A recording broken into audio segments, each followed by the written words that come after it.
Hi all, നമ്മൾ കഴിഞ്ഞ ക്ലാസ്സുകളിലായിട്ട് Mendelian concept പറഞ്ഞു.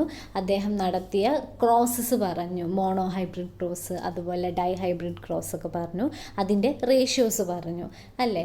ഇനി അദ്ദേഹത്തിൻ്റെ കോൺസെപ്റ്റ് അനുസരിച്ച് എങ്ങനെയായിരുന്നു? ഒരു ട്രേറ്റ് അല്ലെങ്കിൽ ഒരു character it is controlled by a gene. ആ ജീനിനെ അദ്ദേഹം വിളിച്ചത് ഫാക്ടർ എന്നായിരുന്നു. ഓക്കെ, ഒരു ഫാക്ടർ ഉണ്ടാവും ഓരോ ട്രേറ്റിനെയും കൺട്രോൾ ചെയ്യാൻ. ഇനി this factor exist in pair, അതായത് ഒരു ഫാക്ടറിന് രണ്ട് ഓൾട്ടർനേറ്റീവ് ഫോംസ് പ്രസൻ്റ് ആയിരിക്കും. അതിനെയാണ് നമ്മൾ എന്ത് വിളിച്ചത്? അലീൽസ് എന്ന് വിളിച്ചത്. ഡോമിനൻ്റ് അലീലും ഉണ്ടാവാം, റിസസീവ് അലീലും ഉണ്ടാവാം. ഇനി ഈ അദ്ദേഹത്തിൻ്റെ മെൻഡീലിയൻ റേഷ്യോസ് പഠിച്ചു. എന്തായിരുന്നു? മോണോ ഹൈബ്രിഡ് ക്രോസിൽ F2 ജനറേഷന് ഫീനോട്ടിപ്പിക് റേഷ്യോ ആയിട്ട് ഏതായിരുന്നു വന്നത്? 3:1 ആയിരുന്നു. 3 ടോള്, 75% ടോളും 25% ഡോർഫും. ജീനോട്ടിപ്പിക് റേഷ്യോ എന്തായിരുന്നു? 1:2:1, അതായത് 1 ഹോമോസൈഗസ് ടോള്, 2 ഹെട്രോസൈഗസ് ടോൾ അല്ലെങ്കിൽ heterozygous dominant condition, and 1:2:1 last 1 homozygous recessive condition. Okay, ഇനി നമ്മൾ പഠിക്കാൻ പോകുന്നത് മോഡിഫൈഡ് മെൻഡീലിയൻ റേഷ്യോസ് ആണ്. ഈ റേഷ്യോസിലൊക്കെ മോഡിഫിക്കേഷൻ ഉണ്ടാവാം. അതായത് മെൻഡൽ പറഞ്ഞത് എന്തായിരുന്നു? ഒരു ക്യാരക്ടർ അല്ലെങ്കിൽ trait is controlled by a single gene അല്ലെങ്കിൽ ഒരു സിംഗിൾ ഫാക്ടറാണ് എൻ്റെ എക്സിസ്റ്റിംഗ് പെയേഴ്സ്. ഇനി ഇതിന് കോൺട്രാസ്റ്റ് ആയിട്ടുള്ള ഒരു കോൺസെപ്റ്റാണ് മോഡിഫൈഡ് മെൻഡീലിയൻ കോൺസെപ്റ്റ് അല്ലെങ്കിൽ ജീൻ ഇൻട്രാക്ഷൻ അല്ലെങ്കിൽ ഫാക്ടർ ഹൈപ്പോത്തിസിസ് എന്ന് പറയുന്നത്. അക്കോർഡിംഗ് ടു ദീസ്, ചില ക്യാരക്ടേഴ്സിൻ്റെ കേസിൽ ഒന്നിലധികം ജീനുകളായിരിക്കും അതിനെ കൺട്രോൾ ചെയ്യുന്നത്. ഓക്കെ, അതായത് മെൻ്റലിന് ഒരു കോൺട്രാസ്റ്റ് ആയിട്ടുള്ള ഒരു കോൺസെപ്റ്റാണ് അല്ലേ. ഒന്നിലധികം ജീൻസ് ആയിരിക്കാം ചിലപ്പം ഒരു സിംഗിൾ ക്യാരക്ടറിനെ കൺട്രോൾ ചെയ്യുന്നത്. അല്ലെങ്കിൽ ഈ ഒന്നിലധികം, നമ്മൾ എന്താ പറഞ്ഞത്? ഒരു ജീനിന് 2 അലീൽസ് ആയിരിക്കും പ്രസൻ്റ് ആയിരിക്കുക എന്നാൽ. ചിലപ്പം 2ൽ അധികം അലീൽസ് പ്രസൻ്റ് ആയിരിക്കും ഒരു ജീനിന്. അതായിരിക്കും ആ ക്യാരക്ടറിനെ കൺട്രോൾ ചെയ്യുന്നത്. നമ്മൾ മൾട്ടിപ്പിൾ അലീലിസം എന്നൊക്കെ പറയും. ഓക്കെ, സോ അങ്ങനെയുള്ള ചാൻസസും ഉണ്ട്. അതുപോലെ ഇതൊക്കെ സംഭവിച്ചാൽ എന്താണ്? അദ്ദേഹം നടത്തിയ ക്രോസുകൾ ഈ ഒരു സിംഗിൾ ജീൻ കൺട്രോൾ ആയിരുന്നു. സിംഗിൾ ജീനാണ് ഒരു ക്യാരക്ടറിനെ കൺട്രോൾ ചെയ്യാമെന്ന് പറഞ്ഞിട്ടായിരുന്നു. ആ ക്രോസസിൻ്റെ ഒക്കെ എന്താ പറയുക, റേഷ്യോസിൽ ചേഞ്ച് വരും. ഒരു 2 ജീൻസ് ഒരു ക്യാരക്ടറിനെ കൺട്രോൾ ചെയ്യുക, അല്ലെങ്കിൽ മോർ ദാൻ 2 അലീൽസ് ഒരു ക്യാരക്ടറിനെ കൺട്രോൾ ചെയ്യുമ്പോൾ. ഓക്കെ, ഇതുപോലെ തന്നെ ഈ റേഷ്യോസിൽ ചേഞ്ച് വരും. എന്തുണ്ടായാലും അറിയോ, ഒരു 2 ഈ ജീനിൻ്റെ അലീൽസ് തമ്മിൽ ഇൻട്രാക്ഷൻ നടന്നിട്ട് ചിലപ്പോൾ ഈ ഒരു മെൻഡീലിയൻ റേഷ്യോസിന് ചേഞ്ച് വരും. സോ ഇതിനെല്ലാം കൂടിയാണ് മോഡിഫൈഡ് മെൻഡീലിയൻ റേഷ്യോസ് അല്ലെങ്കിൽ ജീൻ ഇൻട്രാക്ഷൻ എന്ന് പറയുന്നത്. നമ്മൾ ഡീറ്റെയിൽഡ് ആയിട്ട് പഠിക്കും. സോ ഇതിൽ ജീൻ ഇൻട്രാക്ഷൻ അലീലിക് ആവാം അല്ലെങ്കിൽ നോൺ അലീലിക് ഇൻട്രാക്ഷൻ ആവാം. അലീലിക് ഇൻട്രാക്ഷൻ എന്ന് വെച്ചാൽ ഒരു ജീനിന് 2 അലീലായിരിക്കും ഉണ്ടാവുക. ഈ അലീൽസുകൾ തമ്മിൽ ഇൻട്രാക്റ്റ് ചെയ്തിട്ട് ആ ഒരു മെൻഡീലിയൻ റേഷ്യോക്ക് മോഡിഫിക്കേഷൻ നടക്കുക. ഓക്കെ, ചിലപ്പം 2ലധികം അലീൽസ് പ്രസൻ്റ് ആയിരിക്കും ഒരു ജീനിന്. അതായിരിക്കും ഒരു ക്യാരക്ടറിനെ കൺട്രോൾ ചെയ്യുന്നത്. അതിനെയാണ് മൾട്ടിപ്പിൾ അലീലിസം എന്ന് പറയുന്നത്. ഓക്കെ, സോ ഈ അലീലിക് ഇൻട്രാക്ഷനിൽ വരുന്നതാണ് incomplete dominance, over dominance, codominance, multiple allelism, lethal gene action, pleiotropy. ഇനി അടുത്തതാണ് നോൺ അലീലിക് ഇൻട്രാക്ഷൻ. അതായത് ഒരു ക്യാരക്ടറിനെ കൺട്രോൾ ചെയ്യുന്നത് അതിൻ്റെ തന്നെ അലീലല്ല, പകരം ഡിഫറെൻറ്റ് ജീൻസിലുള്ള അലീൽസ് ആയിരിക്കും. Okay, the action of complementary, supplementary, duplicate, polymeric, masking, inhibitory and epistatic genes, ഇതൊക്കെ ഈ നോൺ അലീലിക് ഇൻട്രാക്ഷനിൽ വരുന്നതാണ്. ഇതിപ്പോൾ നമുക്ക് എല്ലാം ഡീറ്റെയിൽഡ് ആയിട്ട് പഠിക്കാനില്ല. അലീലിക് ഇൻട്രാക്ഷനിൽ നമുക്ക് പഠിക്കാനുള്ളത് ഇൻകംപ്ലീറ്റ് ഡോമിനൻസ് ആയിരുന്നു. ഇവരുടെ ഫീനോട്ടിപ്പിക് റേഷ്യോ വരുന്നത് 1:2:1 ആണ്. മെൻഡീലിയൻ റേഷ്യോ എന്തായിരുന്നു? ഫീനോട്ടിപ്പിക് 3:1 ആയിരുന്നു മോണോ ഹൈബ്രിഡ് ക്രോസിൻ്റെ കേസിൽ അല്ലേ.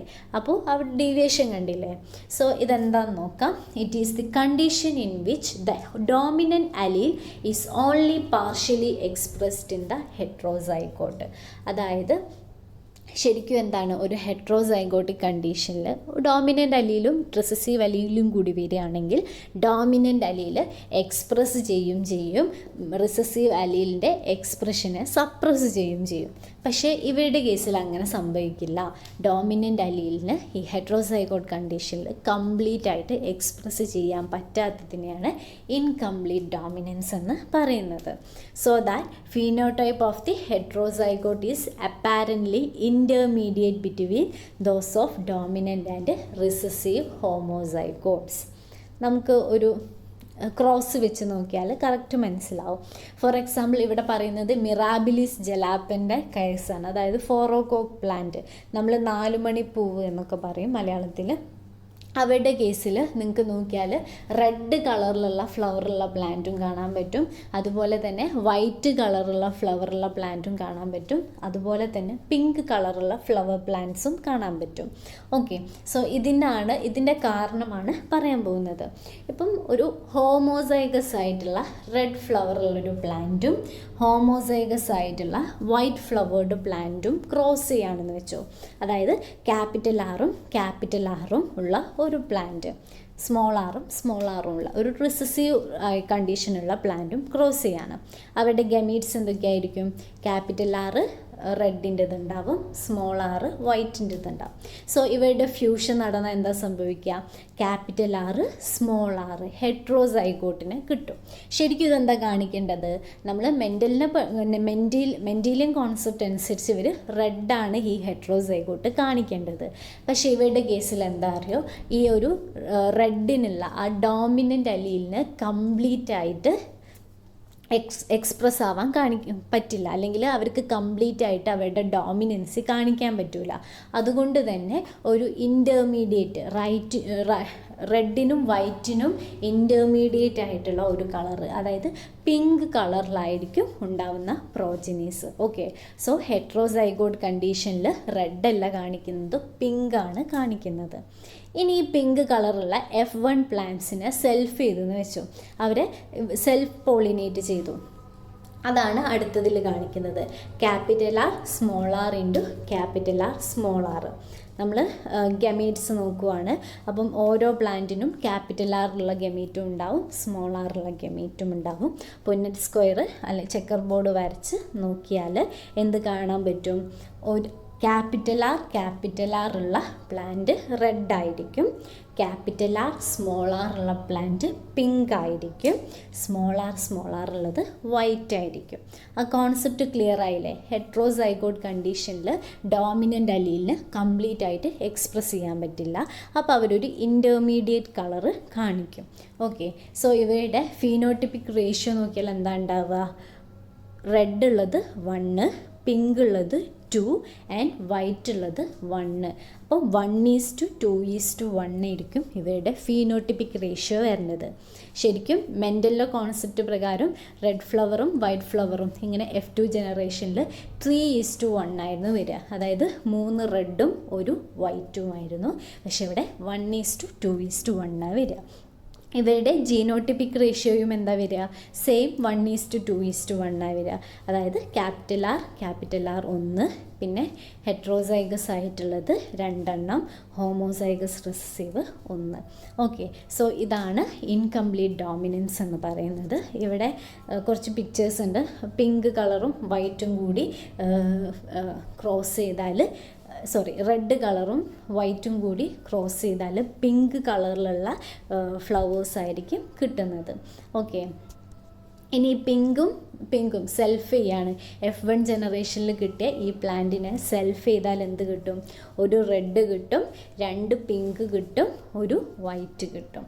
1:2:1 ആയിരിക്കും both phenotypic and genotypic ratios for incomplete dominance.